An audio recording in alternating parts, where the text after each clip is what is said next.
Hello everyone, how are you all? This is your educator G. Vijaya Manorama. Subscribe my channel Vijaya Manorama Tutorials. As a part of life processes chapter, today we are going to discuss about the excretion, elimination of body waste. So how this elimination of body waste takes place, those all things we are going to discuss today. Okay, so various waste substances are produced as a result of several metabolic activities. Okay, so which are taking place inside the body of any organism. About that only we are going to discuss. In the previous unit of this chapter, we have discussed about the what are the metabolic activities which takes place. Okay, so those metabolic activities, they include with carbon dioxide and excess waste as waste, which includes the carbon dioxide and excess water, nitrogenous waste materials, and etc. So those substances, if they are accumulated, they will become as poison to the body cells and slow down the metabolism. Metabolic rate will slow down. So that's why the body has to get rid of all these unwanted waste substances.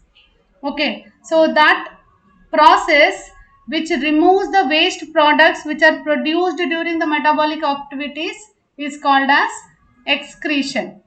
So excretion, what is excretion? Excretion is the process by which the waste products produced during metabolic activities is removed from the body, or the process of removal of harmful metabolic waste products and salts from the body of any organism is called as excretion. Okay, so excretion takes place in animals as well as plants also. Animals as well as plants. Okay, so the lungs and kidneys are the main organs of excretion in human beings. In human beings, animals means we are also social animals. No, human beings, if we see, it is lungs and kidneys, right? In plants, there are no special organs. Plants excrete the waste products by shedding their leaves, by shedding their leaves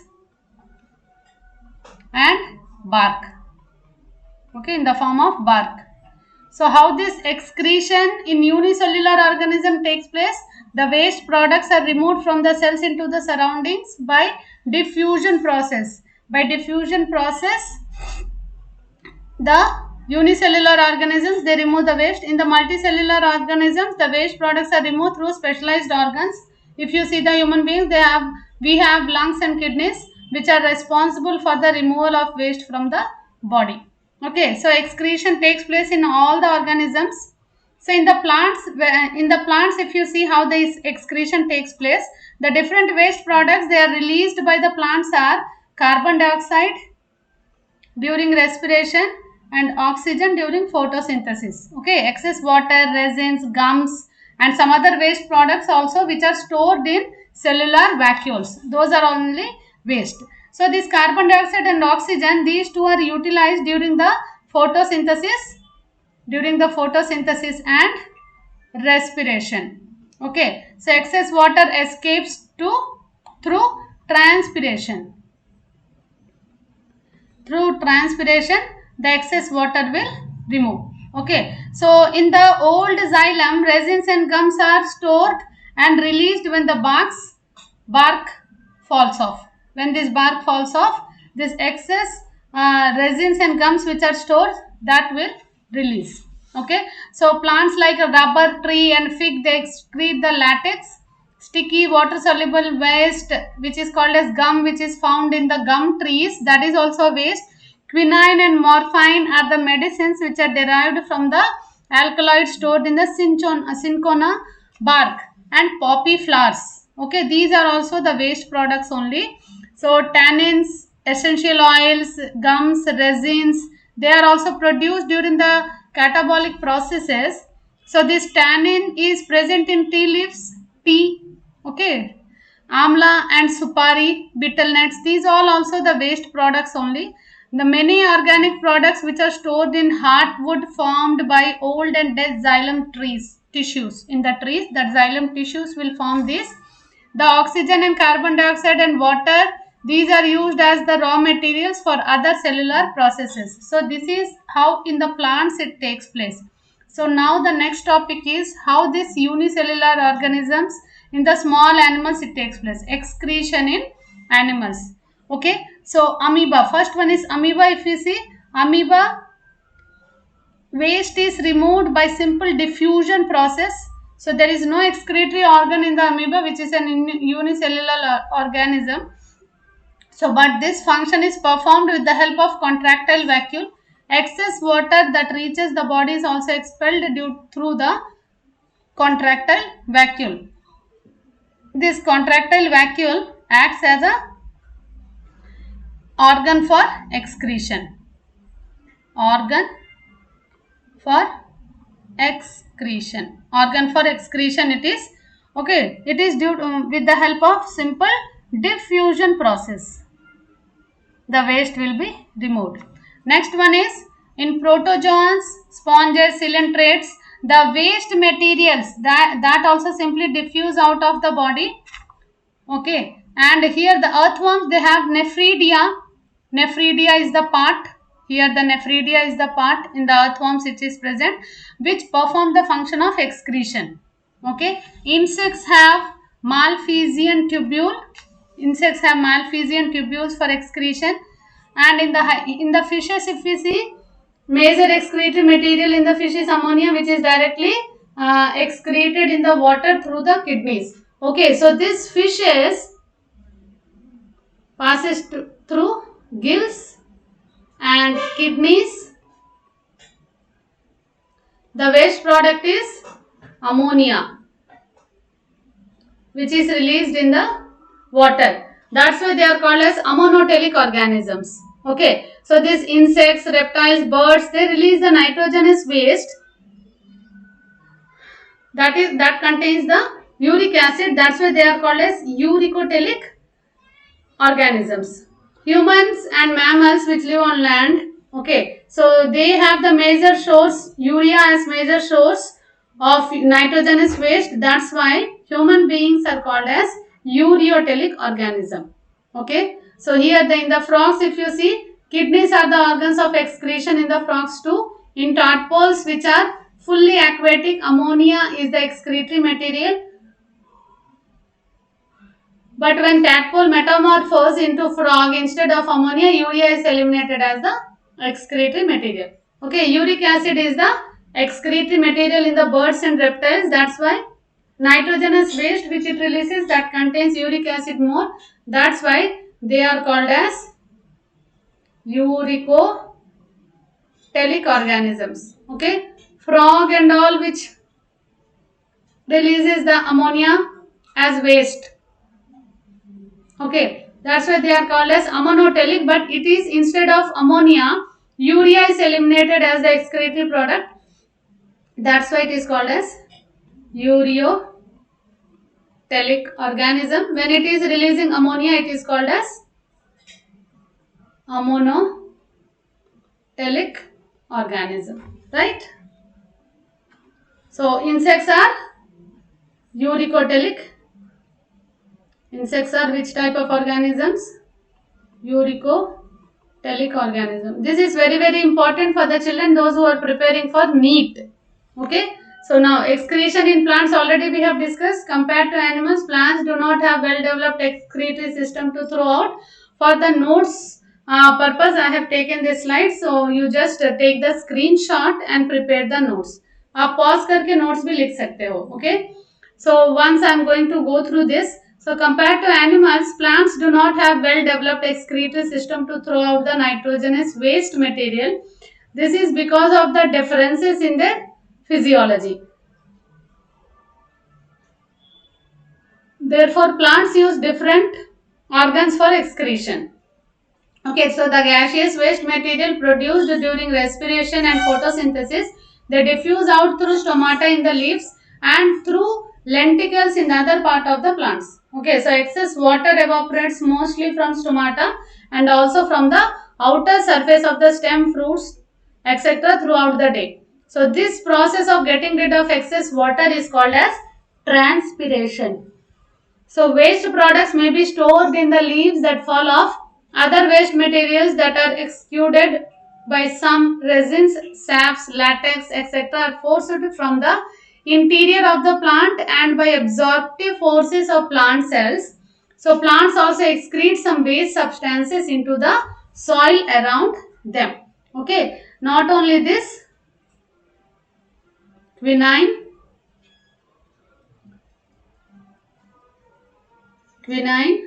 and morphine, these are the medicines. Okay, these are also medicines which are derived from alkaloid which are stored in cinchona bark and poppy flowers. Okay, now how this excretion takes place in the human being. Before going to that, nature of the waste products in the human beings are: respiratory waste products are carbon dioxide and water. Carbon dioxide is eliminated from the body through the lungs during expiration, while water becomes the part of the body. Okay. So next one is nitrogenous waste product. Ammonia, urea and uric acid are the waste product. Nitrogenous waste products. Urea is eliminated through the kidneys. Next, salts, sodium chloride, water soluble vitamins and water, which directly through food only. So the waste materials which we need to excrete out of the body. So excess salt are mainly excreted by kidneys only. Water is removed through kidneys as urine. As urine it comes out, and sweat excreted as sweat. Some of the water and the salts will remove in the form of sweat through the sweat glands which are present in our skin. So now excretion in human beings. This is the excretory system which is present in the human being, which is consist of a pair of kidneys, ureters, urinary bladder and urethra. The excretory system of human beings, which are included with a pair of kidneys, pair of ureters, a urinary bladder and a urethra. So kidneys are located in the abdomen, one on either side of the backbone. Urine produced in the kidneys passes through the ureters into the urinary bladder, where it is stored until it is released through the urethra.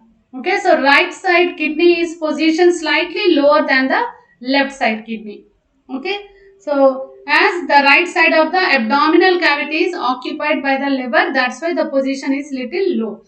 So the ureter and the renal vein which comes out and the renal artery that enters into the kidney on the inner concave side of the kidney. Okay, so kidneys remove the nitrogenous waste and excess water from the blood. So next one is ureter. Ureters transport urine from the kidneys to the urinary bladder. Urinary bladder acts as a muscular reservoir for the urine, which is present in the pelvic cavity. Okay, pelvic cavity of the abdomen. So the neck of the urinary bladder is surrounded by sphincters, which remains closed until the time of urination. Okay, next one is urethra. It is a membranous tube that arises from the neck of the bladder and extends up to the urethral orifice. Okay, in female there is a common passage of urine and sperms. Okay, in females it is served only for urine, but in the male body, that's why it is called as urinogenital organ. Common passage for urine and sperm. Common passage from urine and sperm. That's why it is called as urinogenital organ. Okay, urinogenital organ. What is the role of urinary bladder? urinary bladder, the act of voiding urine is called as micturition. Okay, so beside functioning as a temporary reservoir of urine, the bladder also evacuates the urine at suitable intervals.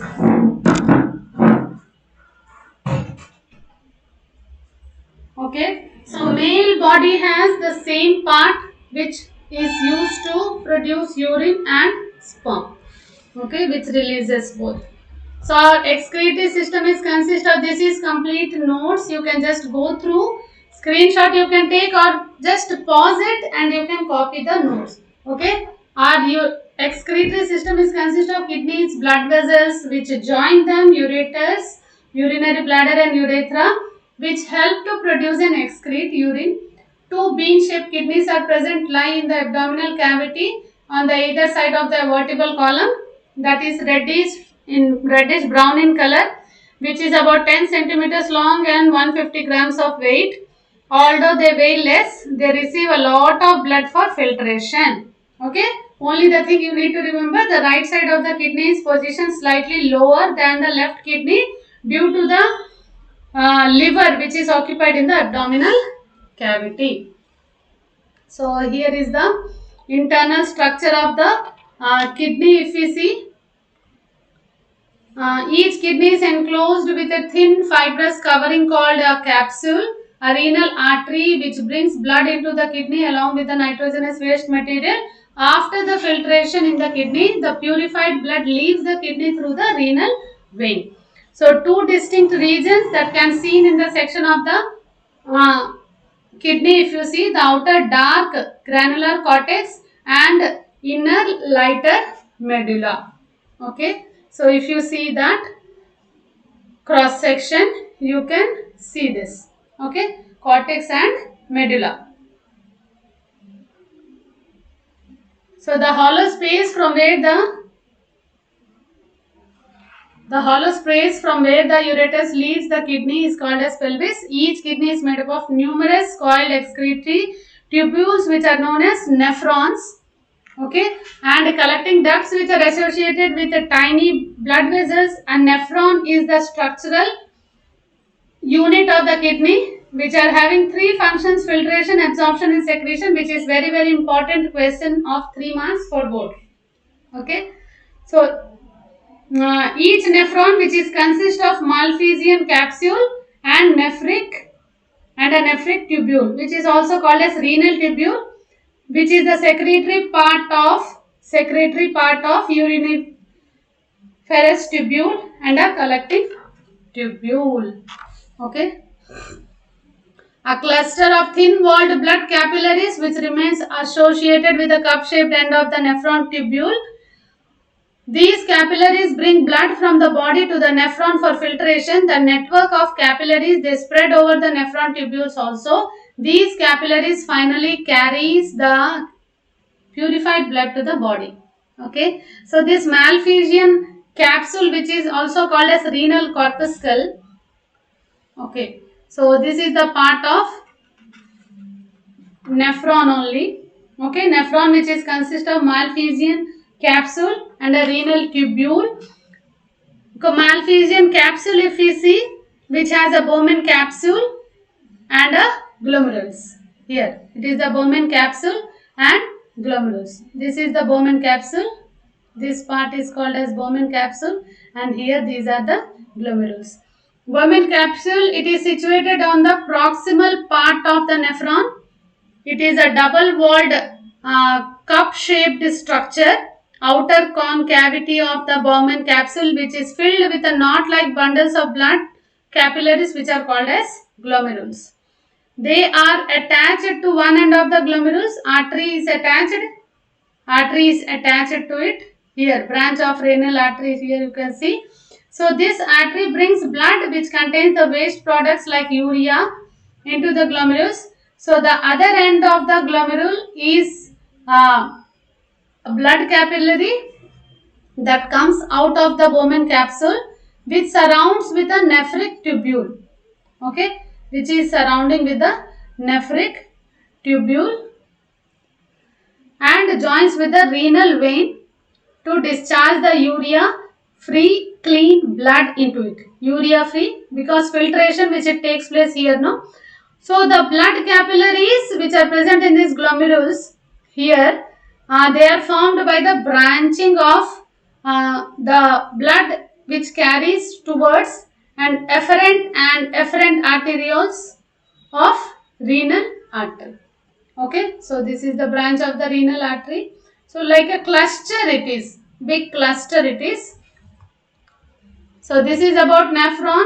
Nephron is consist of long coiled tubule and a Malpighian corpuscle, which I have discussed, that only notes. The tubule of the nephron is differentiated into the proximal, it is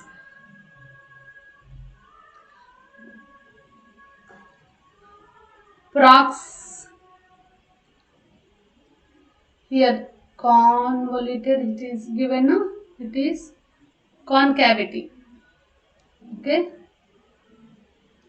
proximal concavity tubule, Henle's loop and a distal tubule opens into the collecting duct. At the proximal end of the nephron is the Malpighian corpuscle, which is consist of Bowman capsule, which is a double-walled cup-like structure which surround the dense network of blood capillaries, which are called as glomerulus. In the cup-like structure it is present. So how this mechanism in the human being it takes place, if you see, when the blood enters into the glomerule through the efferent arteriole, means which carry blood towards.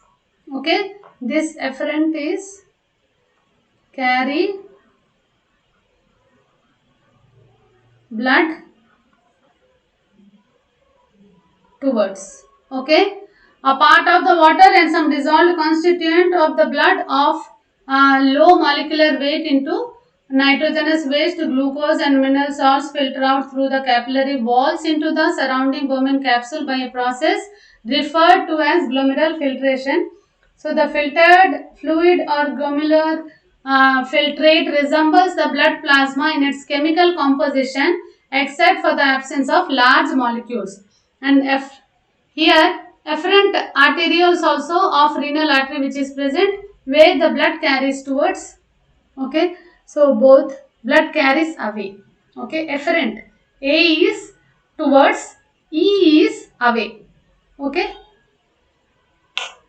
in man about 180 liters of fluid is filtered from the blood plasma through glomerular capillary walls every 24 hours. Okay, so tubular reabsorption and active secretion, these are the three processes which are very, very important. Okay, which are very, very important here. You just take the screenshot, you can just go through with this. Tubular reabsorption and active secretion. Okay, so collecting tubule, nephric tubule, these all things are included in the filtration. So ultrafiltration is another part. Ultrafiltration, selective reabsorption, tubular reabsorption or selective reabsorption. So our body cannot afford to lose several useful substances that are filtered in the glomerular filtrate. So as that, what it will do, nephric tubule, which is also called as renal tubule, several useful substances it will absorb. Okay, reabsorb through the walls and enter into the blood which is flowing in the capillaries. So water is reabsorbed by osmosis process. Water is also reabsorbed by the osmosis process. So selective reabsorption of glucose, amino acids, sodium carbonate from nephric filtrate into the blood of PCT. Okay, peritubular capillaries, in PCT also it is taking place. Okay, next, active secretion or tubular secretion. If you see there, so in this process where converse of tubular reabsorption, the cells of the renal tubule also remove the waste from blood and passes into the filtrate by the process of secretion. By the process of secretion only. So tubular secretion removes ammonia, ammonia, urea, uric acid and creatine. Okay, these all things will remove through the tubular secretion. Okay, so this is about the excretory system. If you see the urine which is formed in three main steps, first one is ultrafiltration, glomerular filtration or ultrafiltration. So here these three paragraphs, mechanism of excretion in human beings, very important. Ultrafiltration, tubular reabsorption or selective reabsorption. Next one is tubular secretion or active secretion. Okay, if kidney stop working, okay, if the kidney stop working, artificial kidney is used to filter the blood of the patient, okay, whose kidneys were damaged. So that process is called as dialysis. What is dialysis? The process of filtering the blood artificially is called as dialysis, and another process is called as hemodialysis. The process of purifying blood by an artificial kidney is called as hemodialysis. Okay, so here these are the very important chapter which we have discussed. So one more time the recap: the removal of waste products formed in the body due to the metabolic activities is called as excretion.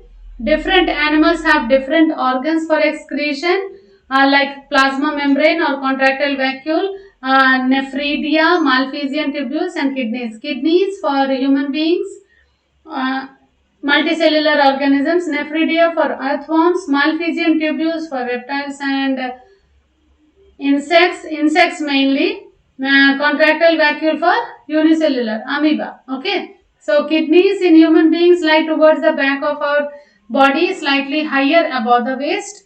Nephron is the functional unit of the kidney. The nitrogenous wastes are removed from kidney through kidney. So urine formation, which involves with the three processes, very main answer, very important answer it is ultrafiltration, tubular reabsorption and tubular secretion or active secretion. Okay, so the process of purifying blood by an artificial kidney is called as hemodialysis. The process of purifying blood by artificial kidney is called as hemodialysis. Okay, hope you like the session. जितना ज्यादा हो सके अपने friends के साथ share करो, like करो, session को सब्सक्राइब करो मेरा चैनल. ओके, अपने जूनियर्स को, अगर कोई 11th क्लास के बच्चे देख रहे हैं तो आपका भी चैप्टर कल आएगा आपका class. So just share with your juniors, share with your friends. 10th class के बच्चे जितना ज्यादा हो सके अपने फ्रेंड्स के साथ शेयर करो. कोई भी डाउट्स हो तो नीचे डिस्क्रिप्शन बॉक्स में मेरा टेलीग्राम लिंक है, उस link join through the link to my telegram group and you can ask your doubts there. Okay, so subscribe my channel Vijaya Manorama Tutorials. Thank you one and all. So stay safe, stay healthy, be strong, be confident. All the best. Thank you, bye bye, take care.